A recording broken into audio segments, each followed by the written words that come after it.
Hello and welcome to the transitive property in proofs. Let's start by labeling our givens. AC is parallel to FH, so I'm going to mark those as parallel. Automatically, when I know that those are parallel, I have angle 1 is going to be congruent to angle 2. The next thing, I'll do it in red. It says ABD, this one, ABD, which is this angle up here, we'll call it 3, is congruent to angle 4, double tick marks, double swooshes, excuse me. And then we automatically know that this angle up here, we'll call it 5, and we'll call it 6, with 3 swooshes are congruent based on linear pairs or supplementary, and supplements of congruent angles are congruent.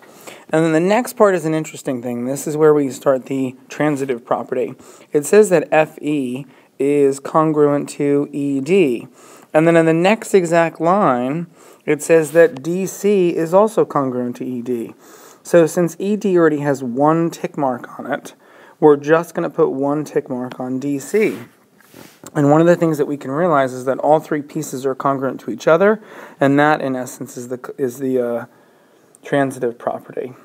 Now, when I look at my 2 triangles, what I'm trying to prove, I'm probably going to use this piece right here, which is an angle. I'm going to use this piece right here, which is another angle, and I'm going to use that piece right there, which is a side. So let's take a look at what the proof looks like. Here I have it written out, same givens. So let's see.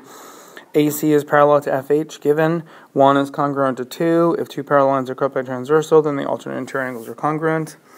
Then those 2 are all from the black markings on the triangle. And then we're going to go to the red markings on the triangle. So we're going to have to deal with linear pairs or supplementary. So again, we have 3 statements and reasons from there. Given, supplementaries, linear pairs are supplementary, and then 5 is congruent to 6. Supplements of congruent angles are congruent. Then we're going to go on to the blue part. Make sure you're pausing this, please, to write everything down. In the blue part, we're going to use what's called the transitive property. And the transitive property basically states that if 2 things are equal to a third, then the original 2 things must be equal to themselves. So if you take a look at this, it says FE is congruent to ED, DC is congruent to ED, so 2 different things are congruent to a third. The first 2 must be congruent to each other. So FE is congruent to CD, and that's basically the transitive property. Once we use the transitive property correctly, then we have the 2 angles in the side that we need, so we actually have the 2 triangles are congruent. Please copy that down. I'll pause for 30 seconds while you copy that.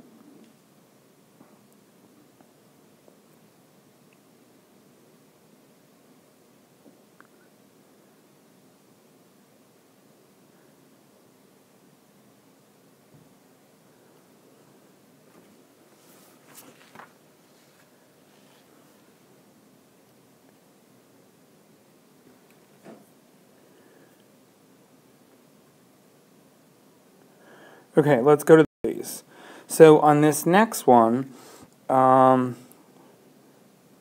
page number 9, we're going to start with angle ADB, which is going to be this one.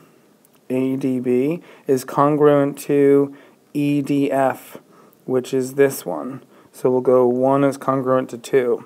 Now, it doesn't appear to give us any more information, but I do know that 2 must be congruent to 3 because they are vertical angles, and then ultimately that will give me 1 is congruent to 3 based on the transitive property. Because if they are both equal to 2, then they must be equal to each other. So then we're going to look at the next piece. I'll label it in blue. CD is congruent to DE, CD congruent to DE, and again, immediately following we have AD is also congruent to DE. So I'm only going to put 1 tick mark on AD. That automatically implies that these 2 pieces, AD and CD, are also congruent based on the transitive property. Now, in order for me to prove that these sides are congruent, right here, I'm probably going to have to use CPCTC, and I might want to try proving the triangles are congruent after using the reflexive property and side angle side. So let's take a look at what that proof looks like.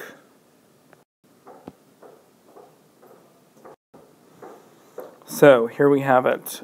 We start with the lines that were given, which technically doesn't really help us at all, but it just pays to write it down since it was given. Then what we're going to do is we're going to go into the red angle measures. So we're going to write that angle ADB is congruent to EDF, which is the given. And I wrote AKA, or also known as 1 is congruent to 2, that was given. We know that 2 is congruent to 3 because vertical angles are congruent. Therefore, 1 must be congruent to 3 based on the transitive property. Now we're going to go to this blue part, and it's going to be 3 steps again. So 2 givens and a transitive property. And this is what it's going to look like. 2 givens and another transitive property. CD congruent to DE, AD congruent to DE, therefore AD is congruent to CD. In order to use side angle side, we have to not forget about the reflexive property. On BD is congruent to itself. Then we're going to use side angle side, and then once again corresponding parts of congruent triangles are congruent. Please make sure you copy this entire proof. Thanks, and I'll see you tomorrow.